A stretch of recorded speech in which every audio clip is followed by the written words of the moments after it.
ప్రకాశం జిల్లా లింగసముద్రం మండలం ఎర్రరెడ్డిపాలెంలోని collector B Rajababu పల్లెమిత్ర కార్యక్రమంలోని పాల్గొన్నారు. రైతులు గర్భిణీలతో ముఖాముఖిగా నిర్వహించి వారి సమస్యలను తెలుసుకున్నారు. మన మిత్ర కౌశలం అవేల్ 2.0 సేవలపై ప్రజలకు వివరించారు. MLA Eturi Nageswararao, joint collector Kalpana Kumari, sub collector Himavamshi పాల్గొన్నారు. ఇక గ్రామ సమస్యలపై ఆరా తీసిన కలెక్టర్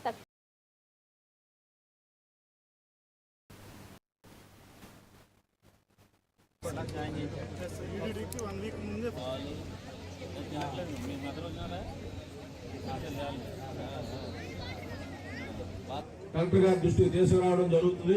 తప్పకుండా అన్ని కార్యక్రమాలు కూడా గౌరవ కలెక్టర్ గారు, జేసీ గారు, సబ్ కలెక్టర్ గారు ముగ్గురు ఇక్కడే ఉన్నారు కాబట్టి ఇవన్నీ ఈ రోజు ఏవైతే గ్రీవెన్స్ వచ్చినాయో అవన్నీ కూడా తొందరగా క్లియరెన్స్ చేసి మా ప్రాంత రైతులని అలాగే రైతు కూలీలందరినీ కూడా ఆదుకోవాలని చెప్పి సందర్భంగా మీ అందరినీ కూడా కోరుచున్నాం. ఈ నియోజకవర్గంలో ఎక్కువ కరువుగా ఉండేది లింగసముద్రం మండలం. ఈ మండలంలో అనేక రెవెన్యూ ఇష్యూస్ ఉన్నాయి. అందరూ ముగ్గురు ఇక్కడే ఉన్నారు కాబట్టి పెద్ద అధికారులు, జిల్లా అధికారులు తప్పకుండా వీళ్ళందరికీ కూడా న్యాయం చేయాలని. ఈ గ్రామంలో గ్రేజింగ్ పోరంబోక్ అని పెద్ద ఇష్యూ ఉంది సార్.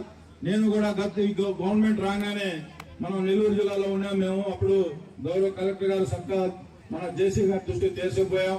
గ్రామంలో ఒక ఇల్లు కట్టుకోవాలన్నా కనీసం హౌసింగ్ లోన్ రాని పరిస్థితి, ఏదైనా కాలనీలు కట్టుకోవాలన్నా ఆ కాలనీలకు పొజిషన్ రాని పరిస్థితి, గ్రామంలో అనేక మరి ఎక్కువ సమస్య, దాంతో సతమవుతా ఉన్నారు. మీరు అందరూ కూడా మంచి పెద్ద మనసుతో ఈ గ్రామంలో ఉన్న గ్రేజింగ్ పోరంబోక్ లో ఉన్న హౌస్లన్నిటికీ కూడా